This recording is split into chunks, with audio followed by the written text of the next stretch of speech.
Indonesia just legalized fuel monopoly.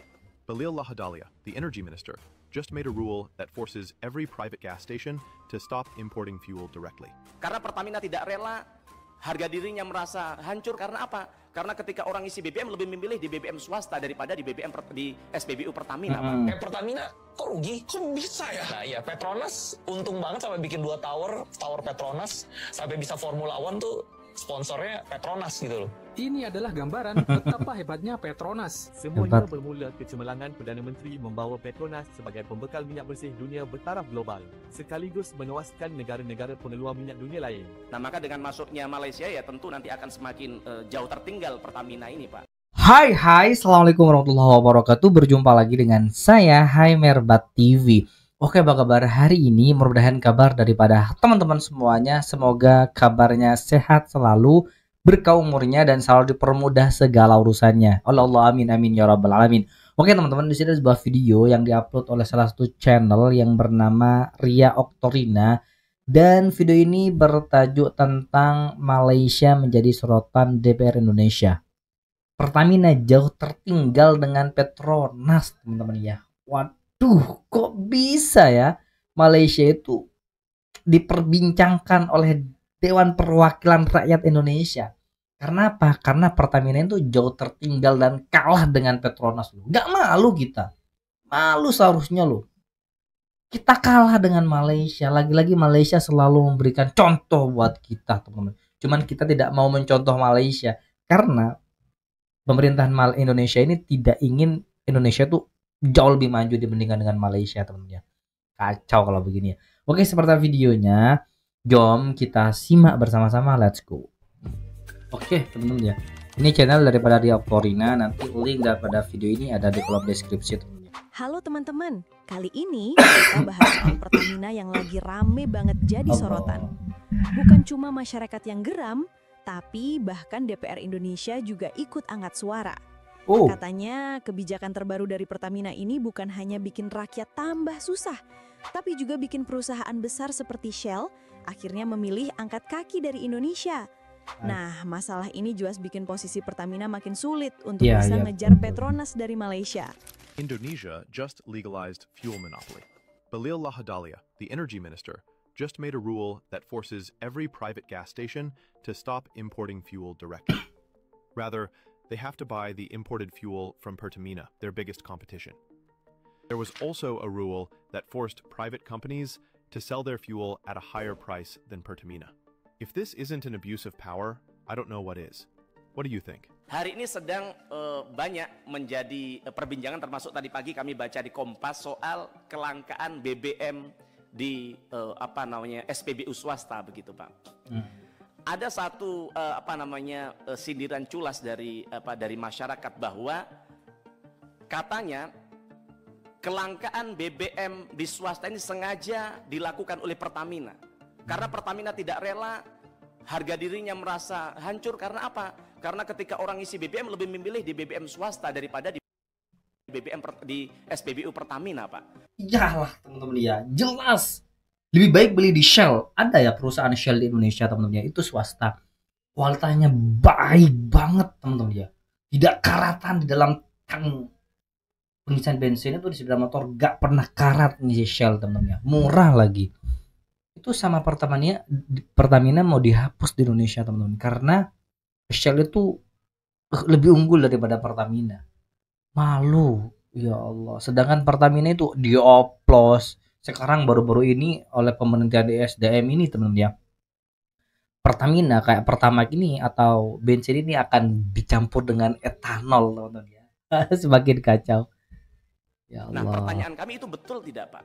Yang katanya Pertamina meminjam tangannya ESDM untuk bagaimana menghambat importasi terhadap SPBU swasta.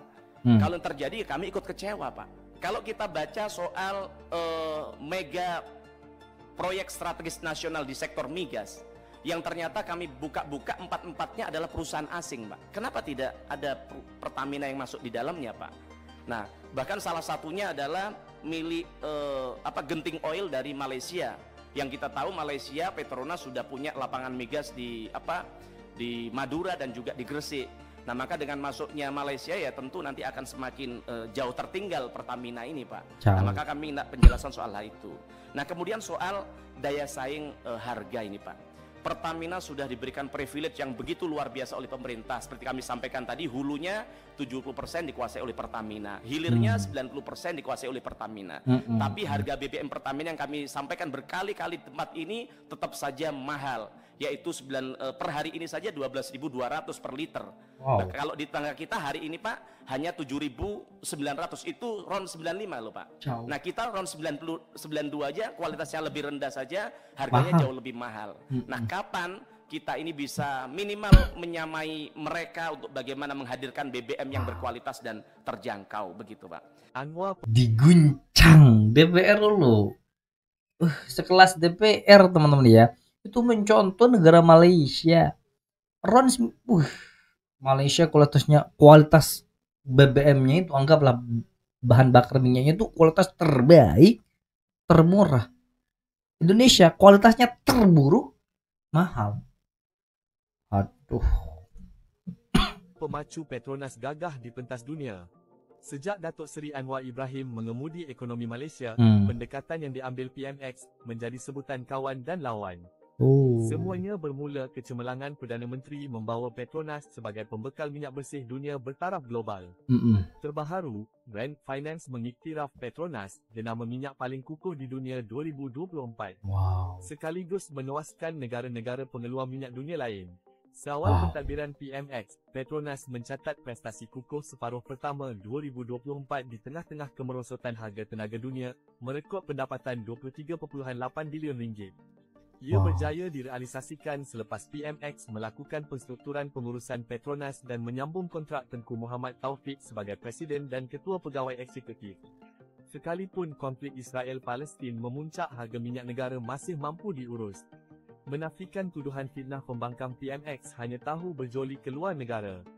Setakat 30 Jun 2023, jumlah aset Petronas meningkat 742.0 bilion ringgit berbanding 710.6 bilion ringgit pada 31 Disember 2022. Ia sekaligus, Petronas berada tangga pertama dalam ranking 10 teratas syarikat minyak paling bernilai di dunia. Dan ini nih, beberapa kan pegang monopoli kan? Iya, kayak Pertamina. Kok rugi? Kok bisa ya? Nah iya, Petronas untung banget sampai bikin 2 tower Petronas, sampai bisa Formula One tuh sponsornya Petronas gitu loh. Pertamina kok rugi, Petronas kok bisa untung banyak? Kok bisa ya? Langsung kaget loh. Nggak masuk di pikiran. Gue sih nggak pintar-pintar banget sih. Kabarnya guys ya, Juventus akan bekerja sama dengan Petronas. Takkan korang tak tahu Petronas kot kan?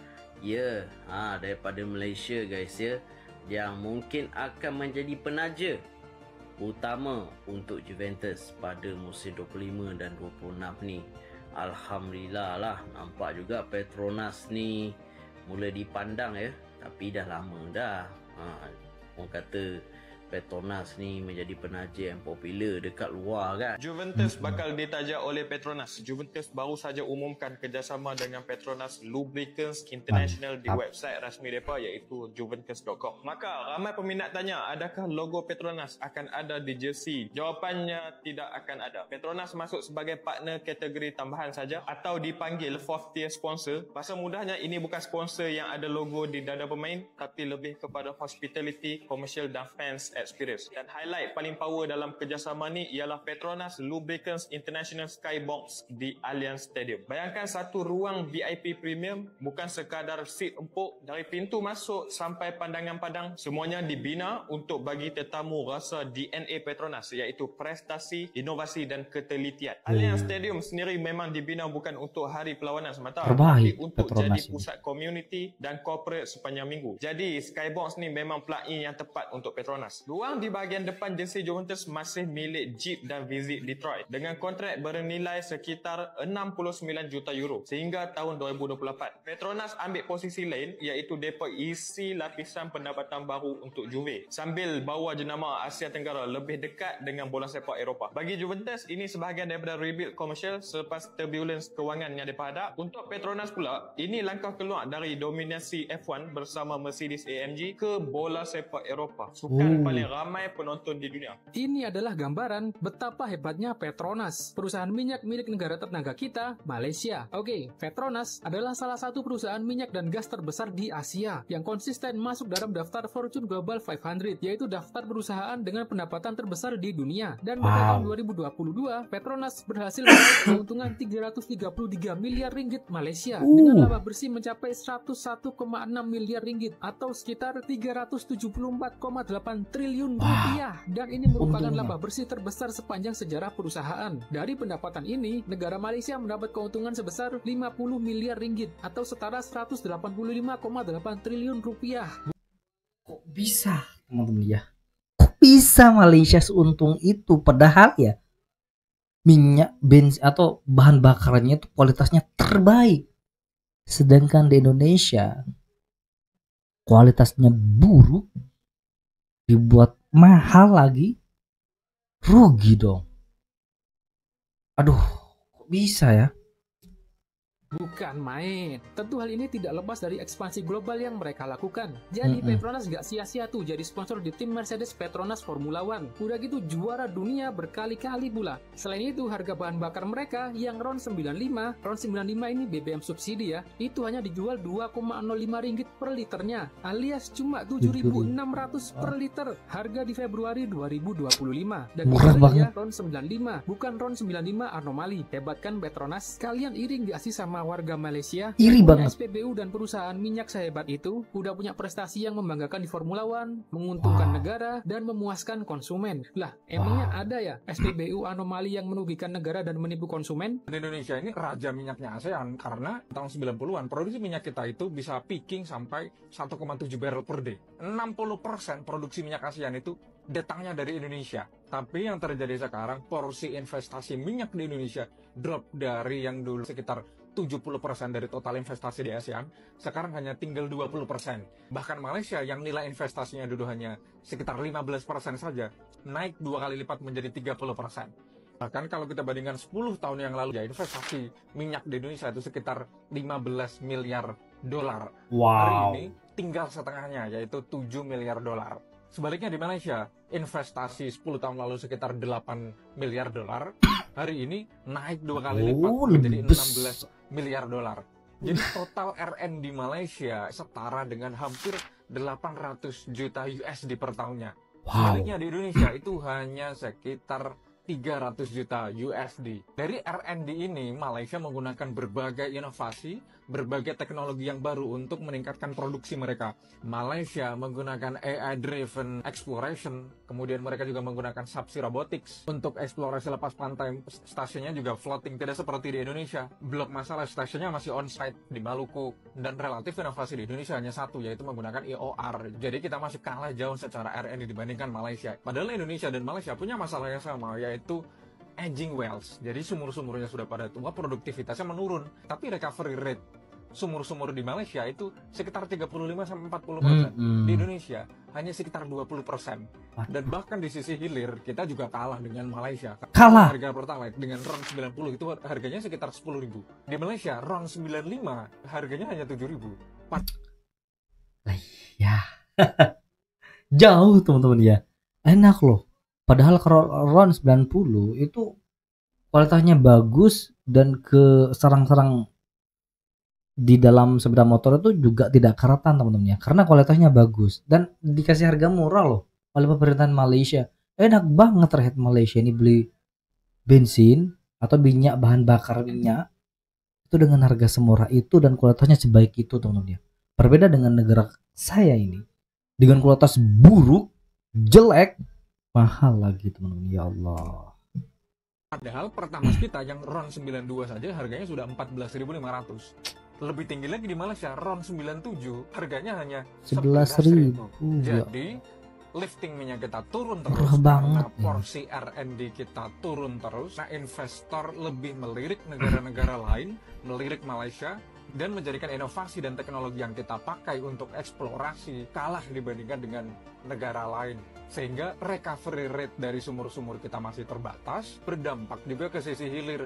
Harga minyak kita lebih mahal dibandingkan negara seperti Malaysia. Kenapa ini semua terjadi? Karena ada trust issue kepada Pertamina. Pertamina dianggap sebagai salah satu perusahaan minyak paling korup di dunia ini. Nah, ini yang menjadikan Pertamina kalah dari Petronas. Petronas baru je buat satu langkah yang sangat berani, iaitu diorang terbitkan bond bernilai RM22.15 bilion dekat pasaran bond Amerika Syarikat, iaitu satu langkah yang besar dan bagi signal penting tentang hala tuju kewangan syarikat ni. Bila syarikat besar macam Petronas ni diterbitkan bond, maksudnya diorang nak kumpul dana, iaitu biasanya lah untuk membiayai projek baru. Dengan nilai yang begitu besar macam ni, boleh jadi Petronas tengah merancang untuk buat pelaburan besar dalam sektor tenaga, mungkin termasuk tenaga hijau atau pengembangan operasi minyak dan gas. Tapi persoalan dia, kenapa pilih pasaran Amerika Syarikat? Logiknya mudah, sebab pasaran Amerika Syarikat ni dia lebih besar, lebih liquid, iaitu cair, dan ada lebih ramai pelabur institusi yang sanggup beli bond bernilai tinggi dengan kadar faedah yang kompetitif. Dari sudut kewangan, ini tanda yang Petronas ada keyakinan tinggi terhadap kestabilan syarikat dan ekonomi global. Kalau diorang boleh jual bond dekat pasaran US ni, maksudnya pelabur luar percaya yang Petronas mampu bayar balik hutang dengan selamat. Lagi satu kalau kita perhatikan tentang timing penerbitan bond ni, dia sangat menarik tau, sebab kadar faedah global dijangka turun lepas beberapa tahun naik mendadak. Jadi kos pinjaman Petronas mungkin lebih rendah berbanding kalau diorang buat benda ni tahun lepas. Selain tu juga, dengan bond dalam US dollar ni, Petronas boleh lindungi risiko turun naik mata wang sebab banyak urusan niaga minyak dan gas global dijalankan di dalam US dollar juga. Akan tetapi, ada juga risiko yang kena tengok tau, sebab bila syarikat besar terbit bond dalam US dollar ni, akan ada aliran keluar modal dari Malaysia dalam jangka masa pendek. Kalau bond ni tidak hasilkan pulangan yang lebih tinggi dari kadar faedah dia, mungkin akan jadi beban kewangan. Selain tu, dengan trend global menuju tenaga hijau, Petronas kena pastikan pelaburan baru ni selaras dengan perubahan industri supaya tak ketinggalan. Tapi secara keseluruhan, apa yang saya nampak, ini adalah satu langkah berani dari Petronas. Dan kalau strategi diorang ni betul, ia boleh jadi pemacu pertumbuhan untuk syarikat Malaysia dan ekonomi Malaysia. Jadi kita mau isi bensin di Malaysia yang katanya harga bensin di sini tuh murah banget. Di sini tuh pembensin ada 3. Yang pertama Petronas, terus ada Shell, dan yang terakhir ada Petron. Kita langsung isi aja di Petronas yang paling banyak di sini, dan rakyat Malaysia itu bangga sekali sama Petronas. Apalagi ada logo Petronas di mobil F1. Sebenarnya sih, bensin kami itu masih banyak. Harga bensin di sini tuh RON 95 itu 2,05 ringgit aja, atau setara dengan Rp7.200. Dan RON 97 itu agak mahal, di 3,83 ringgit atau sekitar Rp13.800. Sebenarnya mobil kami itu nggak boleh isi RON 95 karena subsidi. Tapi di Tawab ini tidak jual RON 97. Jadi kami izin dengan petugas untuk isi RON 95 yang bersubsidi. Kereta yang kami pakai sebenarnya tidak butuh RON 95 karena minimum RON 92 saja sudah cukup. Tapi di sini tidak ada bensin RON 92, apalagi RON 90. Lantas apa ada perbedaan ketika diisi BB Malaysia? Ya mesin terasa sedikit lebih responsif lah. Tapi kalau untuk kehematan ya kurang lebih sama aja. Gimana? Tertarik isi bensin di Malaysia? Pertamina versus Petronas. Kok BBM mahal tapi untung cuma Malaysia? Pernah nggak sih kita bertanya, kenapa BBM di Indonesia mahal, Pertamina kok gampang rugi? Padahal di Malaysia, Petronas bisa jual bensin murah dan tetap untung besar. Diam-diam, jurang perbedaan kedua raksasa migas ini sangat dalam. Dan di balik layar, ada banyak fakta yang selama ini luput dari perhatian publik. Fundamentally, Petronas sudah pegang kendali penuh atas seluruh sumber daya minyak Malaysia sejak awal, dikelola super efisien dan bebas intervensi politik. Dan juga gak ada korupsi mungkin ya, korupsinya minim sedikit, gak sama dengan Indonesia. Korupsi dan yang rugi rakyat. Bahkan mereka ekspor minyak dan gas ke puluhan negara termasuk Indonesia, lalu setoran keuangan mereka ke negara sangat transparan dan langsung dipakai subsidi BBM. Bikin rakyat Malaysia dapat harga murah tanpa bikin perusahaan tekor. Sebaliknya, Pertamina harus berhadapan dengan birokrasi ribet, skema subsidi yang bolong-bolong, hingga kasus korupsi berjilid-jilid yang bikin biaya operasional dan impor minyak makin membengkak. Di tengah keresahan masyarakat soal harga BBM yang gak pernah turun, sentimen negatif pun makin deras. Media sosial penuh komentar nyinyir dan meme soal BBM Indonesia mahal, tapi keuntungan Pertamina cuma 1/5 Petronas. Banyak yang curiga, dana subsidi BBM di Indonesia itu benar-benar sampai ke rakyat atau cuma jadi bancakan elit. Tak sedikit suara publik yang menuding ada mafia migas yang bikin harga selalu tinggi dan keuangan Pertamina bocor kemana-mana. Dampaknya, setiap kenaikan harga minyak dunia, Malaysia panen untung, rakyatnya adem ayem, sedangkan di Indonesia, rakyat makin tercekik dan APBN makin jebol. Sementara, masa depan energi kita justru makin suram karena sistem subsidi dan tata kelola masih berantakan. Dan sampai sekarang, masalah-masalah klasik kayak inefisiensi, utang menggunung, dan korupsi berjamaah di tubuh Pertamina diam-diam tetap jadi benang kusut yang bikin negara ini harus nombok tiap tahun tanpa pernah benar-benar selesai.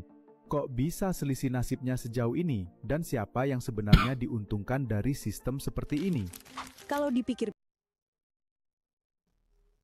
Oke, teman-teman semuanya, itulah video reaction hari ini. Jauh kita dengan Malaysia, jauh tertinggal, jauh lebih makmur Malaysia ini. Indonesia kapan?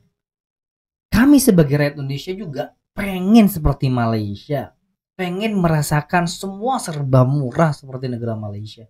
Ya, seharusnya kita belajar dari negara Malaysia, teman-teman ya, demi mensejahterakan rakyat Indonesia.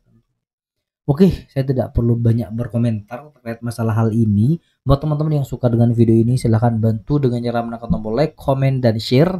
Seperti biasa teman-teman ya, jangan lupa di subscribe channel daripada Haimerbat TV ini. Baik, kita akhiri dan ketemu di next video berikutnya. Assalamualaikum warahmatullahi wabarakatuh.